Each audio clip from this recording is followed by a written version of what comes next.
A frown came over his face. "I lost it," he said. "I ain't seen it for a long time." Curly's wife laughed at him. "You're nuts," she said. "But you're kind of nice fella. Just like a big baby. But a person can see kind of what you mean. When I'm doing my hair sometimes, I just sit and stroke it because it's so soft." To show how she did it, she ran her fingers over the top of her head. "Some people got kind of coarse hair," she said complacently. "Take Curly. His hair's just like wire, but mine is soft and fine. Of course, I brush it a lot. That makes it fine. Here. Feel right here." She took Lenny's hand and put it on her head. "Feel right around there and see how soft it is." Lenny's big fingers fell to stroking her hair. "Don't you mess it up," she said. Lenny said, "Oh, that's nice." And he stroked harder. "Oh, that's nice."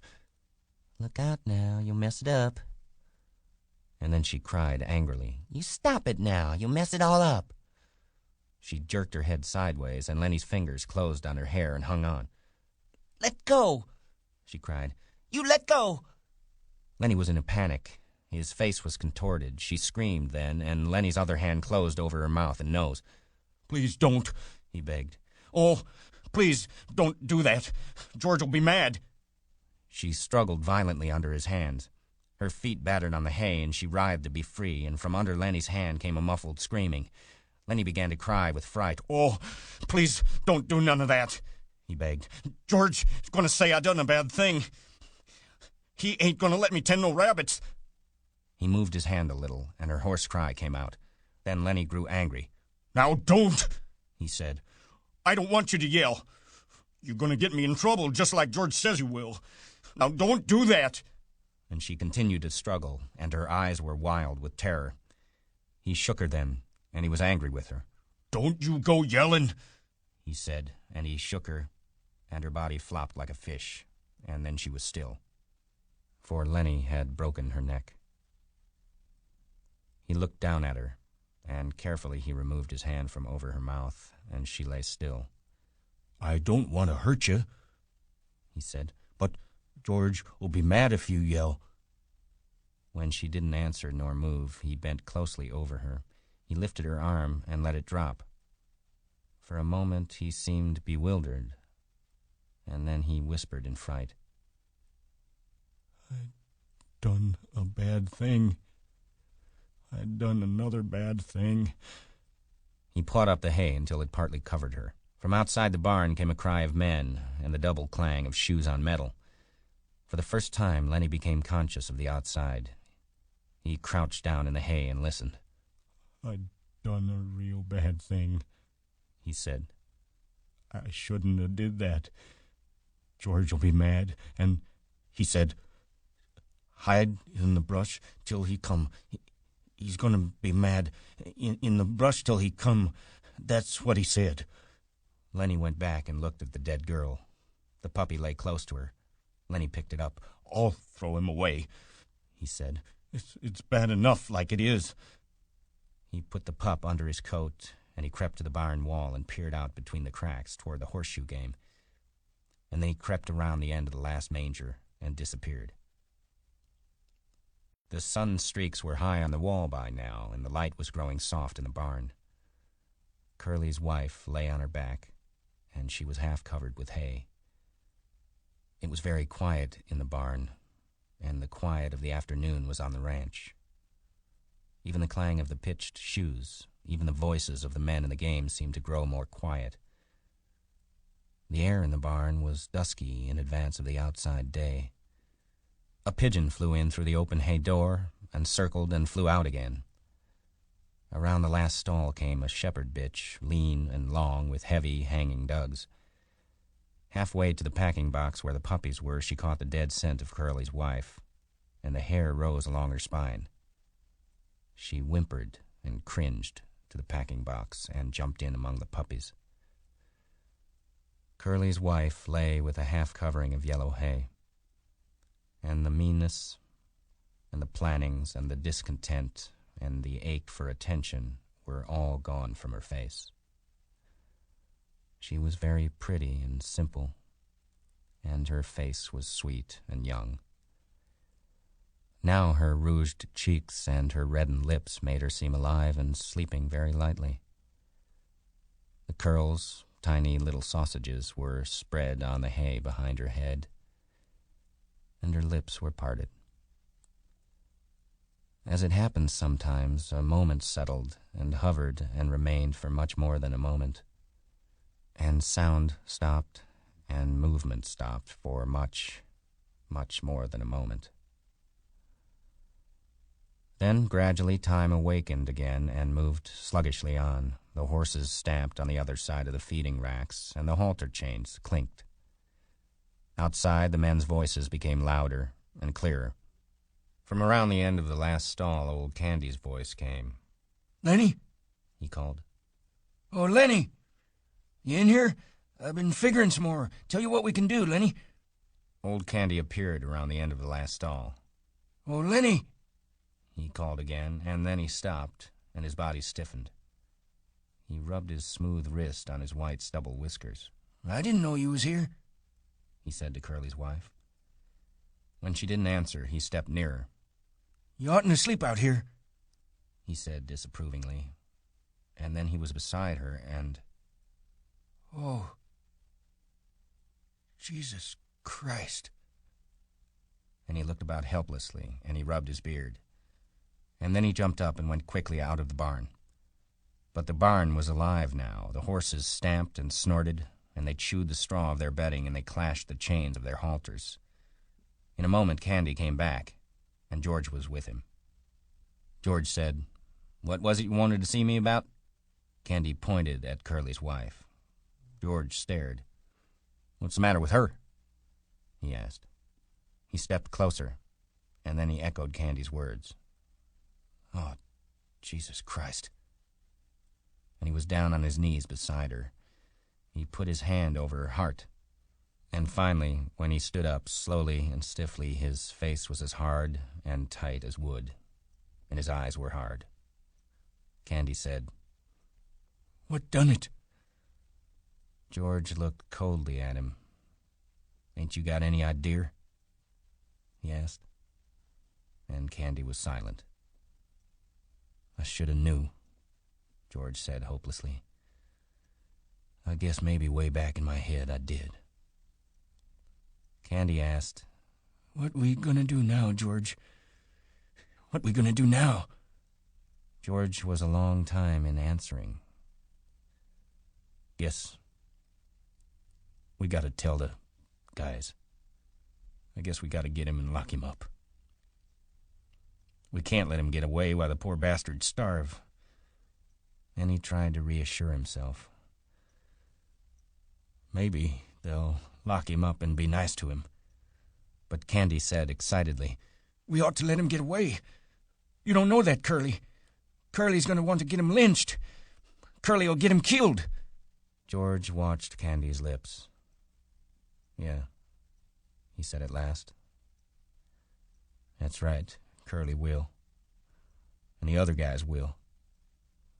And he looked back at Curly's wife.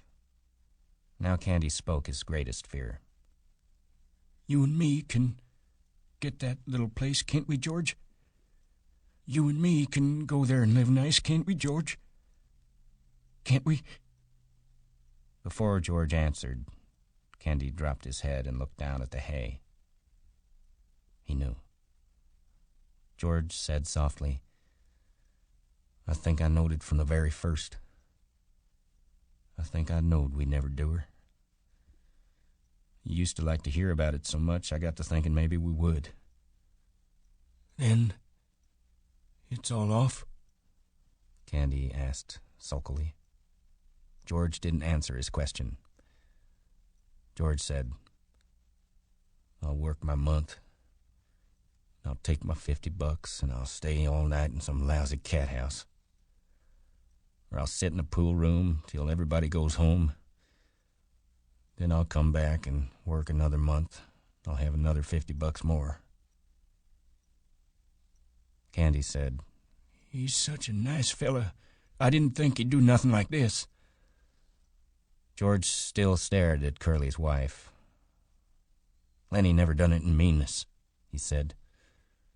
"All the time he done bad things, but he never done one of 'em mean." He straightened up and looked back at Candy. "Now listen. We gotta tell the guys. They got to bring him in, I guess. They ain't no way out. Maybe they won't hurt him," he said sharply. "I ain't gonna let 'em hurt Lenny. Now you listen. The guys might think I was in on it. I'm gonna go in the bunkhouse, then in a minute you come out and tell the guys about her. I'll come along and make like I never seen her. Will you do that? So the guys won't think I was in on it?" Candy said, "Sure, George. Sure, I'll do that." "Okay. Give me a couple minutes, then you come running out and tell like you just found her. I'm going now." George turned and went quickly out of the barn. Old Candy watched him go. He looked helplessly back at Curly's wife, and gradually his sorrow and his anger grew into words. "You goddamn tramp," he said viciously. "You done it, didn't you? I suppose you're glad. Everybody knowed you'd mess things up. You wasn't no good. You ain't no good now. You lousy tart." He sniveled and his voice shook. "I could have hoed in the garden and washed dishes for them guys." He paused and then went on in a sing-song, and he repeated the old words. "If they was a circus or a ball game, we would have went to her. Just said to hell with work and went to her. Never asked nobody say so. And there'd been a pig and chickens, and in the winter a little fat stove, and the rain coming, and just us setting there." His eyes blinded with tears, and he turned and went weakly out of the barn, and he rubbed his bristly whiskers with his wrist stump. Outside, the noise of the game stopped. There was a rise of voices in question, a drum of running feet, and the men burst into the barn. Slim and Carlson and young Witt and Curly, and Crooks keeping back out of attention range. Candy came in after them, and last of all came George. George had put on his blue denim coat and buttoned it, and his black hat was pulled down low over his eyes. The men raced around the last stall. Their eyes found Curly's wife in the gloom, and they stopped and stood still and looked. Then Slim went quietly over to her, and he felt her wrist. One lean finger touched her cheek, and then his hand went under her slightly twisted neck, and his fingers explored her neck. When he stood up, the men crowded near, and the spell was broken. Curly came suddenly to life. "I know who done it," he cried. "That big son of a bitch done it. I know he done it. Why, everybody else was out there playing horseshoes." He worked himself into a fury. "I'm gonna get him. I'm going for my shotgun. I'll kill that big son of a bitch myself. I'll shoot him in the guts. Come on, you guys." He ran furiously out of the barn. Carlson said, "I'll get my Luger," and he ran out too. Slim turned quietly to George. "I guess Lenny done it all right," he said. "Her neck's bust. Lenny could have did that." George didn't answer, but he nodded slowly. His hat was so far down on his forehead that his eyes were covered. Slim went on. "Maybe like that time in Weed you was telling about." Again, George nodded. Slim sighed. "Well, I guess we gotta get him. Where you think he might have went?" It seemed to take George some time to free his words. "He would have went south," he said. "We come from north, so he would have went south." "I guess we gotta get him," Slim repeated. George stepped close. "Couldn't we maybe bring him in and they'll lock him up?" "He's nuts, Slim. He never done this to be mean." Slim nodded. "We might," he said. "If we could keep Curly in, we might, but Curly's going to want to shoot him." Curly's still mad about his hand. And suppose they lock him up and strap him down and put him in a cage. That ain't no good, George. I know, said George. I know. Carlson came running in. That bastard stole my Luger, he shouted. It ain't in my bag. Curly followed him, and Curly carried a shotgun in his good hand.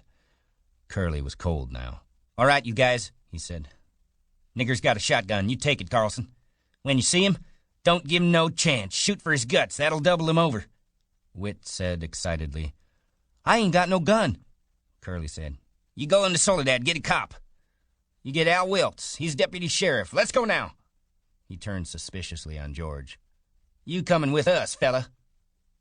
Yeah, said George. I'll come, but listen, Curly. The poor bastard's nuts. Don't shoot him. He didn't know what he was doing.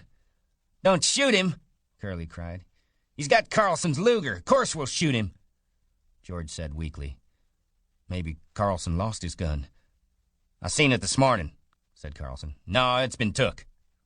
Slim stood looking down at Curly's wife. He said, Curly, maybe you better stay here with your wife. Curly's face reddened. I'm going, he said. I'm going to shoot the guts out of that big bastard myself. Even if I only got one hand, I'm going to get him.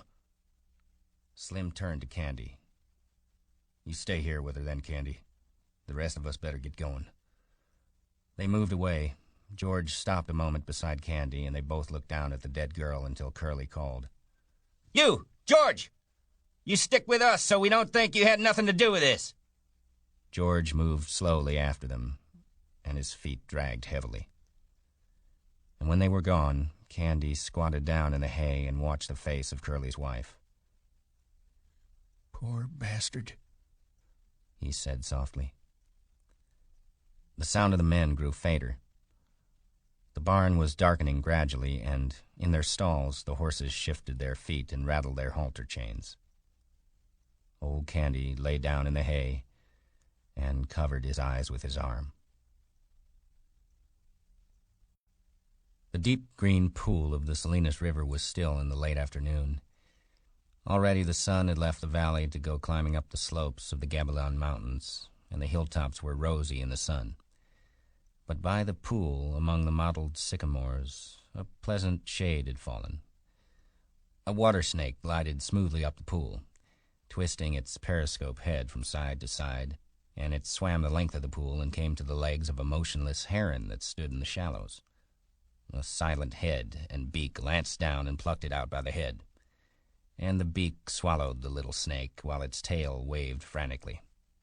A far rush of wind sounded, and a gust drove through the tops of the trees like a wave. The sycamore leaves turned up their silver sides, the brown, dry leaves on the ground scudded a few feet, and row on row of tiny wind waves flowed up the pool's green surface. As quickly as it had come, the wind died, and the clearing was quiet again. The heron stood in the shallows, motionless and waiting. Another little water snake swam up the pool, turning its periscope head from side to side. Suddenly Lenny appeared out of the brush, and he came as silently as a creeping bear moves. The heron pounded the air with its wings, jacked itself clear of the water, and flew off downriver. The little snake slid in among the reeds at the pool's side. Lenny came quietly to the pool's edge. He knelt down and drank, barely touching his lips to the water. When a little bird skittered over the dry leaves behind him, his head jerked up, and he strained toward the sound with eyes and ears until he saw the bird, and then he dropped his head and drank again. When he finished, he sat down on the bank, with his side to the pool so that he could watch the trail's entrance. He embraced his knees and laid his chin down on his knees. The light climbed on out of the valley, and as it went, the tops of the mountains seemed to blaze with increasing brightness. Lenny said softly, "I didn't forget, you bet. Goddamn. Hide in the brush and wait for George." He pulled his hat down low over his eyes. "George gonna give me hell," he said. "George gonna wish he was alone and not have me bothering him. He turned his head and looked at the bright mountaintops. I can go right off there and find a cave, he said. And he continued sadly.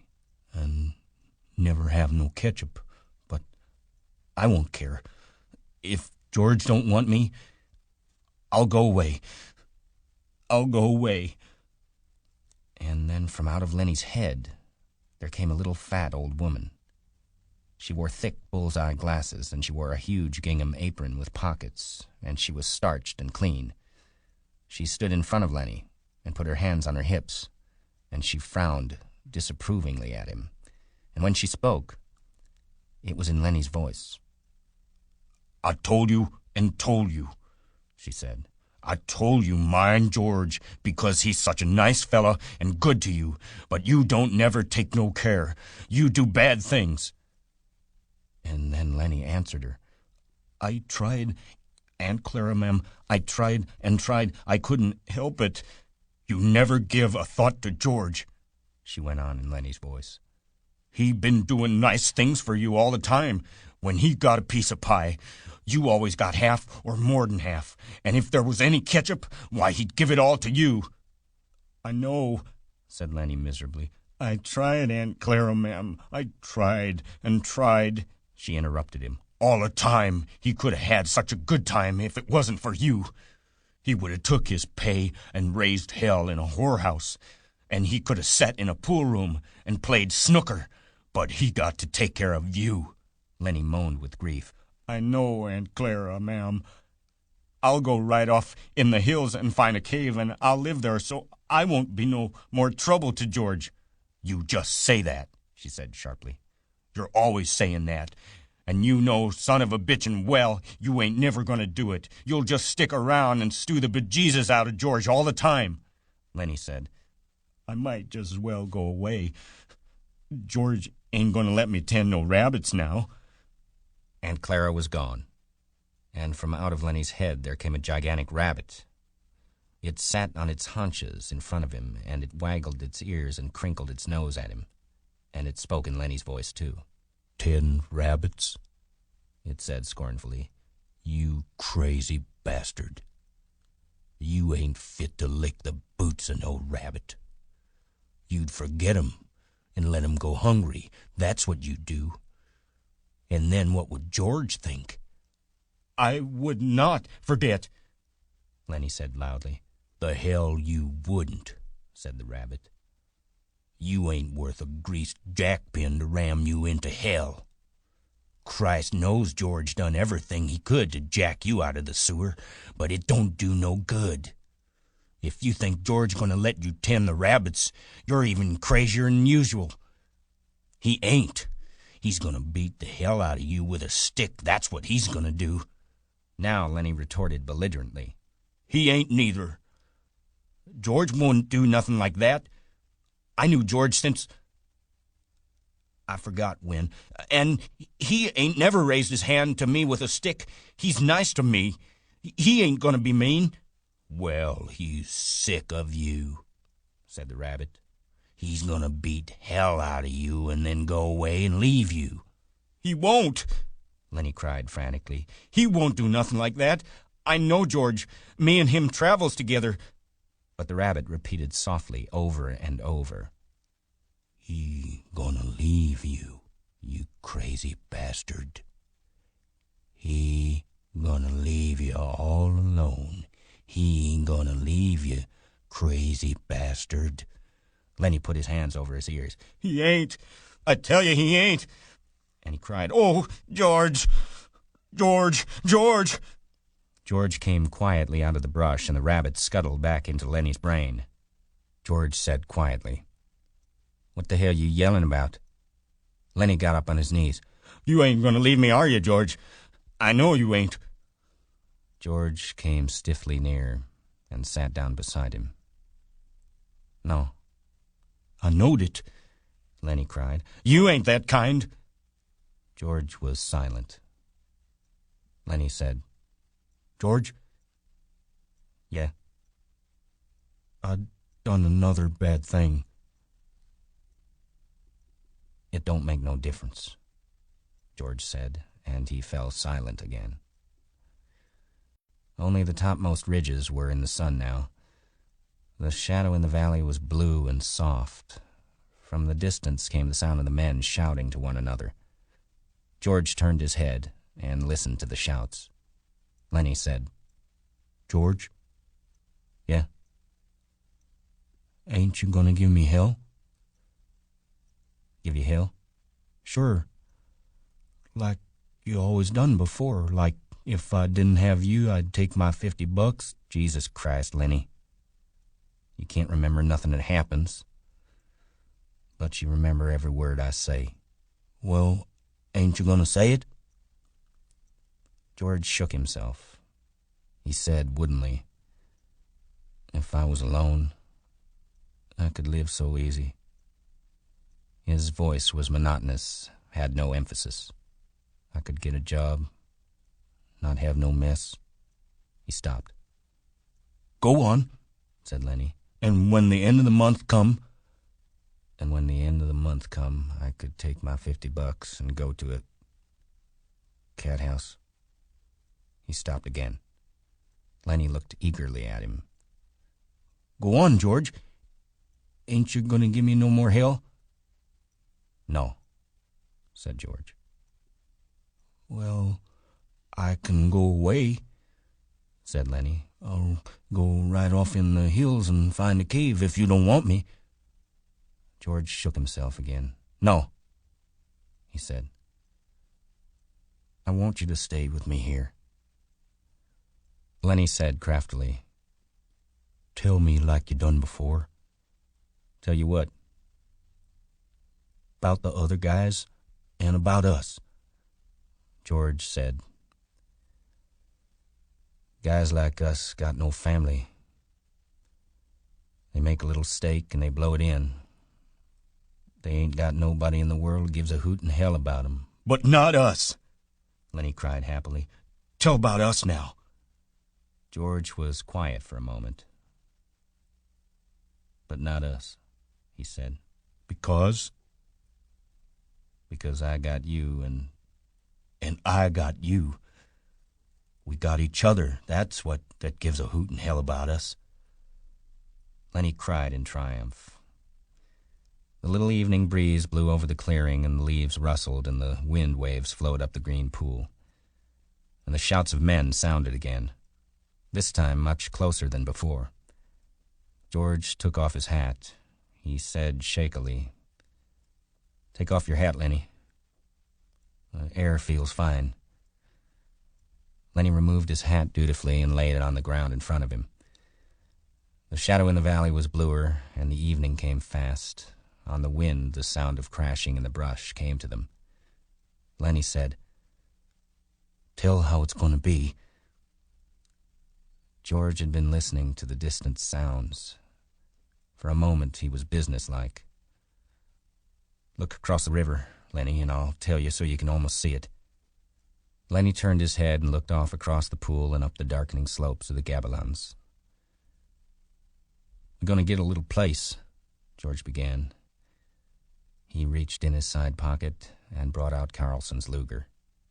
He snapped off the safety, and the hand and gun lay on the ground behind Lenny's back. He looked at the back of Lenny's head, at the place where the spine and skull were joined. A man's voice called from up the river, and another man answered. "Go on," said Lenny. George raised the gun, and his hand shook, and he dropped his hand to the ground again. "Go on," said Lenny. "How's it going to be? We're going to get a little place." "We'll have a cow," said George, "and we'll have maybe a pig and chickens. And down in the flat, we'll have a little piece of alfalfa." "For the rabbits," Lenny shouted. "For the rabbits," George repeated. "And I get to tend the rabbits." "And you get to tend the rabbits." Lenny giggled with happiness. "And live off the fat of the land." "Yes." Lenny turned his head. "No, Lenny. Look down across the river, like you can almost see the place." Lenny obeyed him. George looked down at the gun. There were crashing footsteps in the brush now. George turned and looked toward them. Go on, George. When we gonna do it? Gonna do it soon. Me and you. You and me. Everybody gonna be nice to you. Ain't gonna be no more trouble. Nobody gonna hurt nobody nor steal from 'em, Lenny said. I thought you was mad at me, George. No, George said. No, Lenny. I ain't mad. I ain't never been mad, and I ain't now. That's the thing I want you to know. The voices came close now. George raised the gun and listened to the voices. Lenny begged. Let's do it now. Let's get that place now. Sure. Right now. We gotta.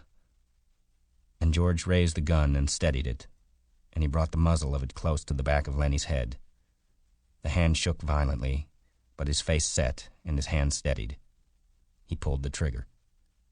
The crash of the shot rolled up the hills and rolled down again. Lenny jarred, and then settled slowly forward to the sand, and he lay without quivering. George shivered and looked at the gun, and then he threw it from him, back up on the bank near the pile of old ashes.